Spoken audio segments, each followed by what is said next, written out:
நம்ம பில்டிங் வந்து ஸ்ட்ராங்கா இருக்கணும் அப்படி நம்ம யூஸ் பண்ற பொருள் எல்லாமே ஸ்ட்ராங்கா இருந்தா மட்டும்தான் அது வந்து ஸ்ட்ராங்கா இருக்கும் அப்படிங்கிறது நிறைய வீடியோவில் சொல்லியிருக்கோம். இது திருப்பத்தூர் பக்கம் ஒரு வில்லேஜ்ல நம்ம இந்த வீடியோ எடுக்கிறோம். இது பாத்தீங்கன்னா இந்த கல் இறக்கி வச்சு ஒரு 6 months தான் ஆகுது. போன மழை சீசன்ல இறக்கிருக்காங்க. இறக்குனதுல வந்து பாத்தீங்கன்னா அப்படியே அந்த மழை பெஞ்சதுல கரைஞ்சி கல் இந்த மாதிரி ஆயிருக்கு. நிறைய பேர் வந்து கமெண்ட்ல கேட்கறாங்க, எங்க வீட்டுல வந்து செவரு கரைஞ்சிருச்சு, இல்லைன்னா வந்து காம்பவுண்ட் வால் வந்து கரைஞ்சிருச்சு அப்படின்னு சொல்லிட்டு. அது வந்து ஏன் அப்படின்னு பார்த்தோம்னா இந்த மாதிரி கல் குவாலிட்டி இல்லைனா தான் அந்த மாதிரி ஆகும். ஏன் கல் குவாலிட்டி இல்லாம போறது அப்படின்னு பாத்தீங்கன்னா இது வந்து சிமெண்ட் ரேஷியோ ரொம்ப கம்மியா இருக்கும். பிளஸ் அதே மாதிரி வந்து இதுல பயன்படுத்துற எம்சாண்ட் வந்து செகண்ட் குவாலிட்டி எம்சாண்டை பயன்படுத்துவாங்க.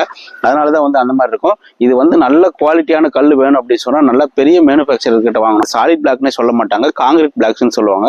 மோஸ்ட்லி வந்து M15 கிரேட் காங்கிரீட் யூஸ் பண்ணி இந்த கல் மேனுஃபேக்சர் பண்ணுவாங்க. இந்த மாதிரி கல்லை பயன்படுத்தி நம்ம கட்டுற செவரு வந்து எந்த மாதிரி டேமேஜ் ஆகுங்கிறது நீங்களே தெரிஞ்சுக்கலாம் வாங்க. இப்ப அந்த மாதிரி தரம் இல்லாத கல்லுல கட்டுறதுனாலதான் இந்த செவரு வந்து இந்த மாதிரி டேமேஜ் ஆகுது. பாருங்க, இது வந்து அப்படி தேய்ச்சிங்கனாலே உங்களுக்கு வந்து இதை அப்படியே பொறிஞ்சு வருது பொறப்பொறன்னு. இதுல வந்து சுத்தமா வந்து அந்த சிப்ஸ் தான் இருக்கு.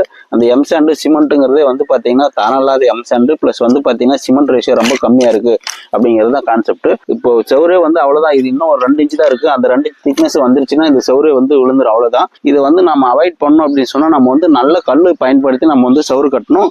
மோஸ்ட்லி வந்து வில்லேஜ் சைட்ல வந்து இந்த மாதிரி சாலிட் பிளாக் வந்து தரம் இல்லாம தான் இருக்கும். அதனால நீங்க யூஸ் பண்றதா இருந்தா பிளேஸ் பிரிக்ஸோ இல்ல வந்து ரெட் பிரிக்ஸோ யூஸ் பண்ணி காம்பவுண்ட் கட்டலாம். அப்படி பயன்படுத்தணும் அப்படின்னா நல்ல தரமான கல்லை பயன்படுத்தி கட்டுங்க.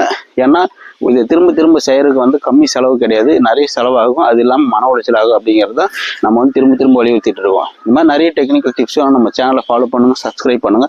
நன்றி. நான் சசிகுமார், சிவில் இன்ஜினியர்.